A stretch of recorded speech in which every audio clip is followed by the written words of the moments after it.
Quick little announcement before the video starts. I want to make sure that I keep an eye on this and make sure it's not patched. If you do see patched in the title, that means it is patched and it doesn't work anymore. If it doesn't say it in the title and it is patched, make sure to let me know in the comment section. That way I can fix it. I have a feeling that this will not last long, so if you do see it still working, make sure to do it as quick as possible. Also want to shout out Mr. Seal Your Scar. They're the ones that I saw the video on originally. I just had a little bit more in-depth explaining I felt what is needed because I saw a lot of questions in the comments. But make sure to check out their channel and show them some love, even though I don't know if they're the ones that actually came up with it or not. But with all that said, let's go ahead and get into the video.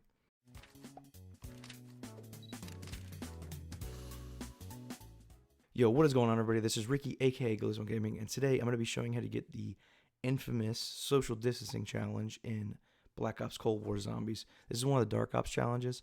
Social distancing is to reach round 20 without getting hit, and good enough is to reach round 20 using only your starting loadout and no upgrades. This is a very simple way to do it, but I will let you know right now that this is a little bit finicky and it does require a little bit of luck. And you'll see exactly what I'm talking about in the more towards the end of the video. But I'm going to make sure this is short and sweet and you get as much information as you need to make sure to grab this challenge while you still can. So first off, what we're going to need is a certain loadout. Now this loadout is going to consist of a melee weapon and a field upgrade. For the melee weapon, I went ahead and went with the brand new sword. That way I could level it up and get the camos for it while I was still available. That way I'm getting free kills with it. But if you don't have it, you can use the knife or the sledgehammer. Either one works. But that is going to cover your main weapon.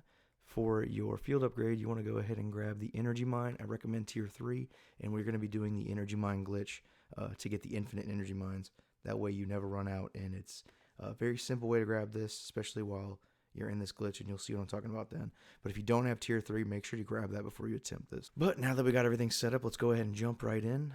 We're going to be starting in Yard, and while we're in Yard, we're going to reach round 4 and keep a zombie at the end to progress into the next part. But to begin with, you're going to want to start and kill as many zombies as you can to get to that point.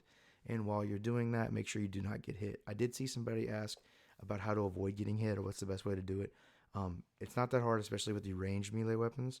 But what you want to do is whenever you're going to hit somebody, make sure you pull back or go in a different direction than forward. Because whenever you hit them and pull back on the analog stick or whatever you're playing on, you don't have to worry about your guy actually trying to like stab the blade into them, and you'll be able to walk straight back and they won't be able to hit you.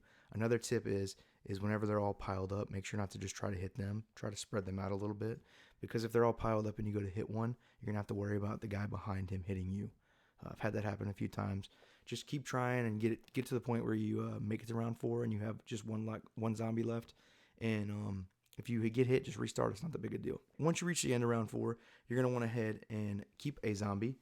And you want to go and open the right side door that leads towards Stamina Up. Go up the stairs, go past Stamina Up, and open the door into the crash site. Make sure not to fall at any point, because if you take fall damage, this does count towards your your challenge, and you will not get it.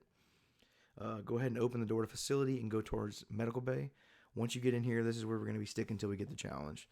There is this boiler looking thing on the right side, which I'm looking at right now, and you want to make sure you line up with the right side corner. Jump onto it, and the second you jump onto it, mantle, pull back on your joystick or whatever you're playing on. That way you're floating off the edge. You know you've done it right whenever the last zombie comes up to you and he just stands underneath you. If you do have it to where he jumps up on the side of you, you can either kill him and retry for the next round, or you can try to jump off, get him to follow you away, and then come back and test it again. But what you're going to want to do is get the guy to stand directly underneath you like he's staring at you and doesn't know what he's doing. Once you have that, you are good to go. Like I said, here comes the luck part. So make sure not to pick up any equipment. Try to avoid that as much as you can, because I ended up screwing myself and threw a C4 on the ground and blew it up and took damage and screwed myself out of it. I have not used stems. I've seen a bunch of people say they use stems and had problems with it, so I completely avoided stems like the plague. And if I used anything, it was mostly the tomahawks, because tomahawks are one-hit kill all the way up to 20, I believe. But once you're all set up and you don't have any equipment, make sure to avoid it at all costs. You're going to sit here and they're just going to keep piling up underneath you. And you're going to want to stab them, and just keep going all the way to round 20. Now, you're going to have a few things you got to worry about. You want to take your left hand completely off the controller or whatever. That way you don't run the risk of you moving, because if you move an inch, you're done. You fall off, they come up there, it's over with, you got to restart. The other thing is the megatons at round 15 spawn in. They are supposed to be broken and they're not supposed to be able to come to you. If you have one come to you, you have to reset. That's just all it is. I had one come out of nowhere and totally ruin my entire run. But that was just bad luck. I've seen a couple of people have the same problem. But then I started again, and then I got it that time. So it's not that big a deal. The only other thing I'm going to say is now we're going to talk about the energy mine.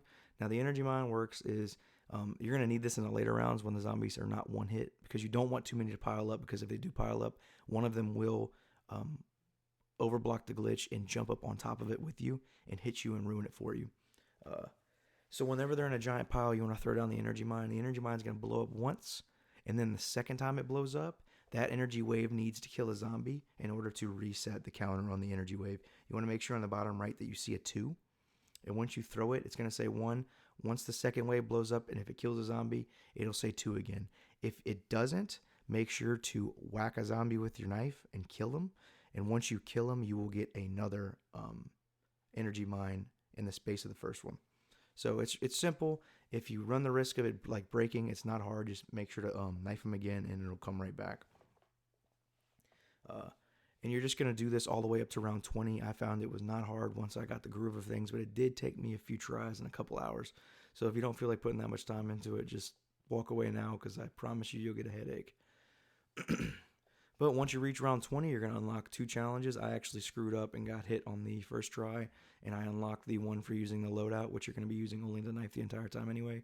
And the next time I tried it, that's when I got the social distancing. So I'm going to show both of those. But that's pretty much it on that challenge. We'll go ahead and look at the calling cards.